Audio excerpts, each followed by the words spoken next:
everybody, it's me, the 4-H agent, or your 4-H agent, the Garrard County 4-H agent, Eric Comley, and this is On the Ground. These are the segments that I've been doing over the last couple of months where I get the chance to go out and see some of the beautiful spring wildflowers, spring, summer, even into late summer, early fall. Hopefully I'll get to do all the growing season. But these to go out and see some of these really cool wildflowers that we have in Kentucky, and it's really incredible to see some of the just the amazing flowers and plants, and then happen across, you know, occasionally some animals as well, insects and all kinds of cool things. So so I hope that these are bringing you a little bit of joy. For those of you all that can't get outside, I hope that you're getting to see some things that that maybe you wouldn't get to otherwise. For those that can get outside, maybe I'm showing you a few wildflowers or plants that you don't normally see in your area. So I hope that you are enjoying these. So I wanted to talk about this plant here and give you a little bit of information about this one. This one is called Indian pink, or one of the common names. It's also called worm grass. It's also called pink root. And the scientific name for it is Spigelia marilandica. It's in the family Loganaceae.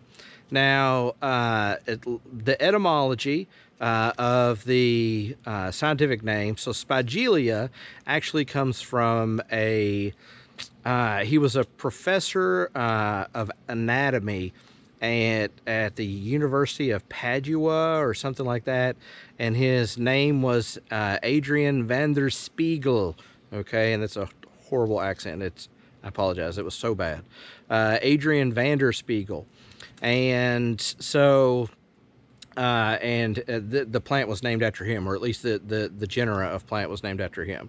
And then the epithet, or the species name, is marilandica, so it means of Maryland. And so you have Adrian van der Spiegel and Maryland, and so where those two shall meet. Okay.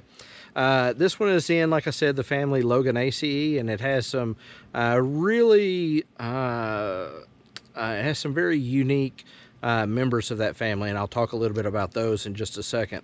So I'll tell you a little bit about the plant, and then we'll kind of go from there. Where it grows, first of all, it really likes, it's, from everything I've read, it really likes rich woods, mesic woods, and so, but plants, you know, sometimes they will grow where they grow. This one is actually on the side of a gravel parking lot, and so but I wanted to, you know, for you all to see this plant. So so it may not be growing in the exact location that you would typically find, or the exact habitat, but this is the place where it grows. So a couple of other things as far as the plant is concerned: we'll get to be about 2 feet tall.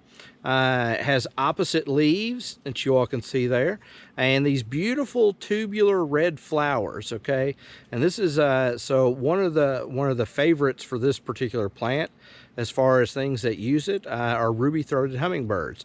And anything with these tubular flowers like this are generally good for things that, especially like hummingbirds or long-tongued bees or those kinds of things. So, but this is a really cool plant as far as those birds and insects and those kinds of things. There are a couple of insects that are on it right now, ants, but you know, so be it. So a couple of other things, like I said, it was in the family Loganaceae. That family only has really has one representative, which is Indian pink, and it only has one representative in Kentucky. It has another one that's found in Tennessee. It's expected, according to Ron Jones' book, Plant Life of Kentucky, it's expected to be in Kentucky. They may have already found it since the publication of that book, but I'm not totally certain about that. But the only current one that I know about for that particular family is this one. Now, this one has some very famous relatives, especially family members, one that lives in Indonesia and one that lives in South America. Both of them, they are in the genus Strychnos. And strychnos sounds very familiar to something that we've probably heard before, which is strychnine. So there's one that's there's like I think it's Strychnos nux vomifera or something like that. I think that's the one that's in Indonesia, and then the one that's in South America is Strychnos toxifera or toxera or something like that. So and you can look those up.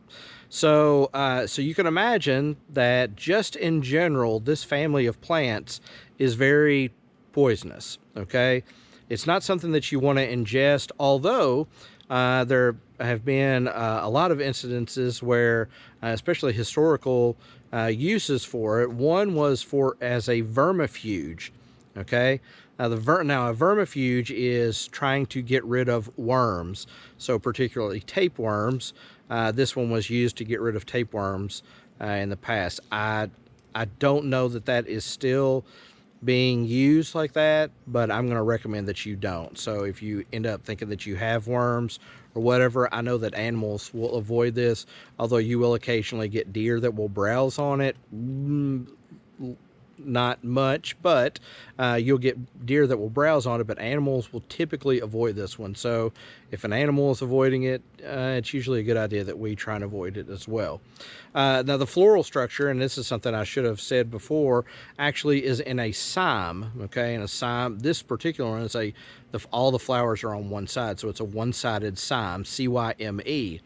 And that simply means that the flowers in the middle generally flower first, and then the others around it will flower. Okay, and I'm going to put some pictures up to let you all see a couple of things about it. So but anyway, so a really beautiful flower, this kind of bright red, typically will bloom for Kentucky, you know, middle of May all the way to the end of June.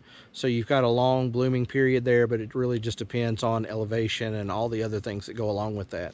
So really just a cool little plant. I've got a few that are growing around me right now, so it's just kind of, you know, I'm actually looking at one and talking about this one here, but just a beautiful flower. So anyway, well, I will, if you all ever have any questions about anything, feel free to reach out to me. My email address is eric, eric.comley, C-O-M-L-E-Y @uky.edu. And or you can reach me on the Garrard County 4-H Facebook page. Or if you have questions about 4-H and what's going on in 4-H, please feel free to reach out to me there as well. So I hope that you all are continuing to enjoy the segments. I'm going to continue to look all over the place and see if I can find some really amazing flowers and things to show you all, because I like the chance to get out and see them, and I hope that you all enjoy the chance to see them as well.